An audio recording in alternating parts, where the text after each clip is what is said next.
Kali ini kita akan belajar di bab awal kelas 10, yang mana bunyi bab utamanya itu seperti ini. Persamaan dan pertidaksamaan nilai mutlak linear satu variabel. Dari setiap kata, suku kata yang ada di sini, yang paling asing menurut kalian itu yang mana? Pasti ini kan ya, nilai mutlak. Nah, pada video kali ini, saya akan menjelaskan konsep nilai mutlak itu sendiri. Mari kita pahami setiap kata pada bab ini ya. Kita coba telaah satu persatu. Mulai dari persamaan. Apakah itu persamaan? Otomatis persamaan itu pasti memuat tanda sama dengan. Kemudian, pertidaksamaan, berarti kalau persamaan itu tanda sama dengan, kalau pertidaksamaan gimana? Sama dengan dicoret, Bu. Ya bisa jadi sih, tapi di matematika sama dengan dicoret itu artinya bisa kurang dari atau lebih dari, atau bahkan kurang dari sama dengan atau lebih dari sama dengan ya, tandanya itu. Kemudian ada nilai. Nilai berarti suatu bilangan.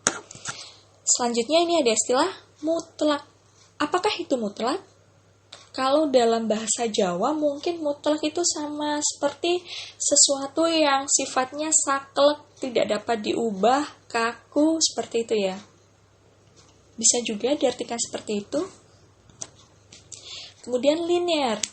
Dulu waktu kelas 8 SMP pasti pernah belajar tentang fungsi linear. Apa itu linear? Linear itu ada hubungannya sama garis lurus. Dengan kata lain, kalau dalam persamaan di matematika atau fungsi, berarti derajat atau pangkat tertinggi dari suatu persamaan atau fungsi itu adalah pangkat 1.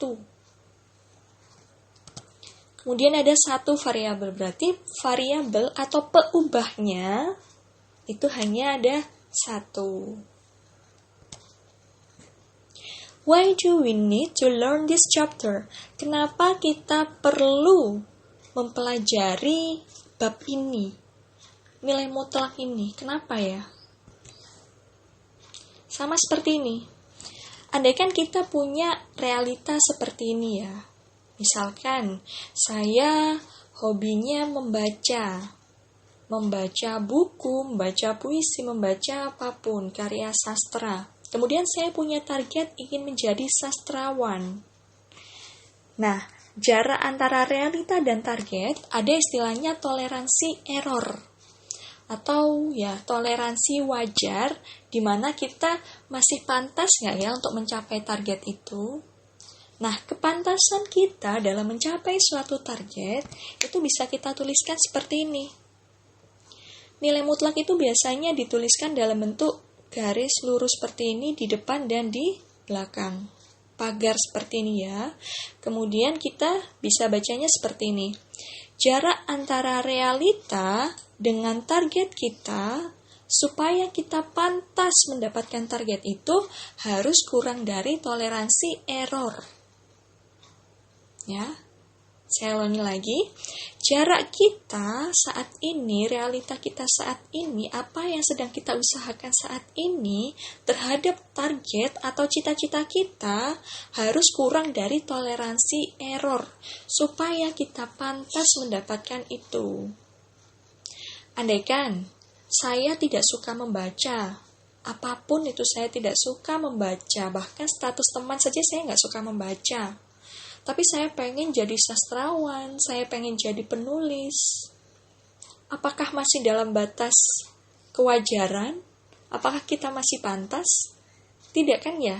Kenapa? Karena usaha kita, jarak antara apa yang kita usahakan dengan keinginan kita itu terlalu jauh, lebih dari toleransi error itu. Nah, jadi ini adalah satu cerita atau satu hal yang bisa kita ambil dari konsep nilai mutlak ini ya dalam kehidupan sehari-hari. Apa itu nilai mutlak? Sekarang saya punya cerita yang lebih sederhana. Andaikan, seperti ini. Saya bermain lompat-lompatan di lapangan.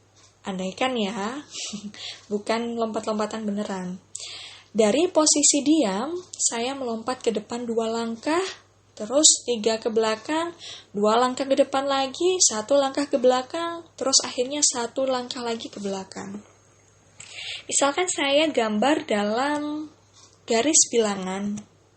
Nah, misalkan posisi diam saya di 0 ini ya. Kemudian saya dari posisi diam melompat ke depan 2 langkah. Berarti arahnya kan kalau ke depan ke sumbu X positif, kalau ke belakang itu ke sumbu sumbu X yang negatif. Jadi dari posisi diam, saya maju 2 langkah. Dari 0 saya maju 2 langkah. Nah, di sini kan. Kemudian dari posisi saat ini, mundur ke belakang 3 langkah. Berarti dari 2 mundur ke belakang 3 langkah. Jadinya di sini kan 1, 2, 3. Selanjutnya, dari posisi saat ini, maju lagi 2 langkah. 1, 2, kemudian mundur lagi 1 langkah, 1, dan mundur lagi 1 langkah. Yang ini ya, 1. Nah, seberapa jauh jarak saya terhadap titik asal? Saat ini, kalau saat ini berarti kan saya posisinya di sini, negatif 1. Tapi seberapa jauh jarak saya terhadap titik asal? Kalau jarak, berarti kan cuma jaraknya adalah 1 langkah, ya kan? Kita ngomongkan jarak. Jadi bukan negatif 1 langkah, kan gak ada jarak negatif 1 langkah ya. Jaraknya hanya 1 langkah. 1 langkah ini. Oke.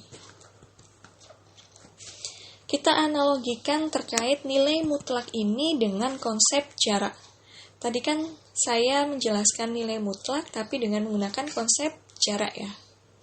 Ternyata konsep nilai mutlak ini dengan konsep jarak itu sama saja. Jadi kita bisa analogikan konsep nilai mutlak ini dengan konsep jarak. Paham ya? Jadi kesimpulannya apa dong? Nih, kita tahu bahwa yang namanya jarak itu pasti minimal 0. 2 benda yang berimpitan, 2 benda yang berdempetan, itu kan jaraknya minimal 0. Paling sedikit itu 0. Ya. Kemudian juga, jarak itu tidak pernah negatif. Saya ulangi lagi, jarak tidak pernah negatif. Atau tidak ada jarak yang bernilai negatif. Ya kan? Maka dari itu, nilai mutlak suatu bilangan itu pasti minimal 0. Karena sama seperti konsep jarak ya, jadi nilai mutlak suatu bilangan itu pasti minimal 0. Artinya kalau minimal 0, nilai mutlak itu tidak pernah negatif. Sama seperti jarak. Misalkan sekarang saya punya ini, mutlak 3 bisa saya tuliskan menjadi mutlak 3 dikurangi 0. Mutlak 3 dikurangi 0 sama dengan 3.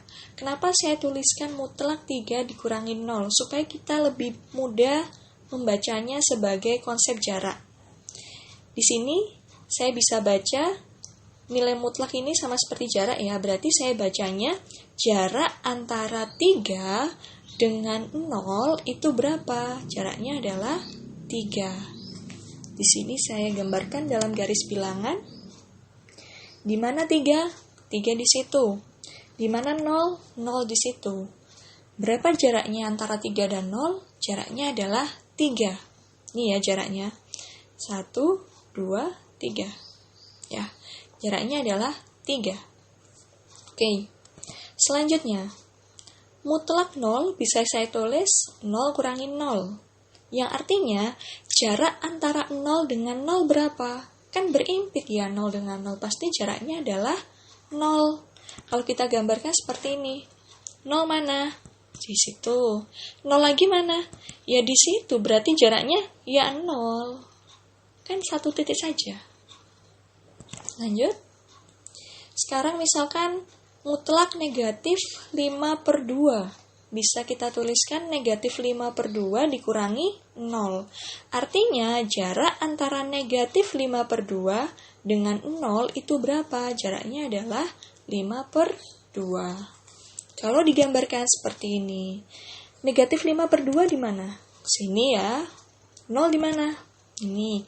Jaraknya? Ini. Jaraknya negatif apa positif? Ya positif, yang namanya jarak kan nggak pernah negatif. Meskipun di sini negatif 5/2, tapi kan jaraknya negatif 5/2 terhadap 0 itu kan 5/2 ya. Tetap positif karena kita ngomongkan jarak. Nilai mutlak sama seperti jarak. Lanjut, mutlak negatif 3. Bisa kita tuliskan negatif 3 dikurangi 0, yang artinya jarak antara negatif 3 dengan 0 itu sama dengan 3. Kalau kita ilustrasikan jadinya seperti ini. Negatif 3 mana? Ini. 0, sini, maka jaraknya adalah 3. Ya. Jadi baik nilai mutlak dari suatu bilangan yang positif maupun suatu bilangan yang negatif hasilnya tidak pernah negatif atau selalu positif. Kecuali nilai mutlak 0, pasti hasilnya 0. Kita perhatikan lagi. Tadi nilai mutlak 3 hasilnya 3 ya. 3 adalah bilangan positif. Maka kalau bilangan positif kita lihat hasilnya juga yang ada di dalam tanda mutlak itu kan, bilangan positif itu sendiri kan. Yang kedua, nilai mutlak dari 0. 0 bukan positif, bukan negatif ya, tapi hasilnya juga sama-sama 0, bilangannya tidak berubah. Yang ketiga, nilai mutlak dari bilangan negatif 5/2. Maka apa yang terjadi? Kan tadi jadinya positif ya. Kok bisa ya bilangan negatif jadi positif?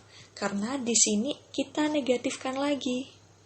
Jadi kalau ada tanda atau nilai mutlak dari suatu bilangan negatif, itu kita negatifkan lagi, jadinya kan negatif 5/2 jadinya adalah positif.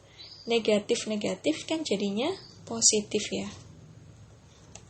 Yang terakhir tadi, mutlak negatif 3, bilangan negatif lagi, berarti hasilnya kita negatifkan lagi kan? Makanya jadi negatif 3 hasilnya adalah 3. Nah, dari contoh ini, apa yang bisa kita simpulkan definisi dari nilai mutlak itu sendiri? Nah, misalkan X itu bilangan real, semua bilangan real. Maka yang seperti ini kita baca dengan nilai mutlak dari X. Definisinya itu seperti ini. Definisinya ini. Nilai mutlak dari X itu akan tetap X. Jadi X akan tetap X jika X-nya itu bilangan positif atau sama dengan 0. Kan lebih besar atau sama dengan 0 ini bilangan positif atau 0 ya. Jadi kalau X-nya, bilangan yang di dalam tanda mutlak ini positif atau 0, maka ya hasilnya ya bilangan itu sendiri, tetap X ya. Kemudian, jika mutlak X, di mana X-nya itu bilangan negatif, kurang dari 0 berarti kan bilangan negatif. Kan hasilnya harus positif, maka definisinya itu harus dinegatifkan lagi. Jadi andai kata di sini min 5, maka hasilnya adalah negatif 5, makanya jadinya positif. Atau ini tadi, mutlak negatif 3, maka hasilnya akan sama dengan negatif 3. Jadinya jawabannya adalah 3. Sekarang saya coba ilustrasikan dengan menggunakan aplikasi GeoGebra terkait nilai mutlak itu ya. Tadi nilai mutlak 0 itu sama dengan 0 ya. Kenapa? Karena ya jarak antara 0 dengan 0 itu 0. Ya, jadi kalau 0 tetap 0. Sekarang kalau kita geser nilai mutlak dari ini misalkan. Oke, 1,1. Dia bilangan positif maka akan tetap 1,1. Atau nilai mutlak 1 sama dengan 1. Nilai mutlak ini 6. Dia akan tetap 6 karena dia bilangan positif kan? Kalau nilai mutlak 10 ya tetap 10, bilangan positif. Jadi kalau bilangan positif atau 0, itu nilai mutlaknya bilangan itu sendiri. Oke. Sekarang bagaimana dengan bilangan negatif? Misalkan di sini saya punya nilai mutlak negatif 1. Maka nilainya adalah sama dengan 1. Karena apa? Jarak negatif 1 dengan 0 itu adalah 1. Kemudian misalkan lagi nilai mutlak negatif 7. Berapa? 7. Kenapa tadi definisinya? Karena nilai mutlak negatif 7 sama dengan negatif 7, jadinya positif 7. Kalau kita perhatikan, nilai mutlak negatif 7 dengan nilai mutlak dari 7, itu kan sama-sama 7 ya. Kenapa? Karena jarak antara negatif 7 dengan 0, ataupun jarak antara 0 dengan 7, itu sama-sama jaraknya adalah 7. Oke, sama juga misalkan mutlak negatif 10. Ya hasilnya 10. Sama saja dengan jarak antara 0 dengan 10. Jadi ingat ya, nilai mutlak tidak pernah bernilai negatif. Nilai minimal dari nilai mutlak suatu bilangan itu adalah 0. Jika dia nilai mutlak dari 0.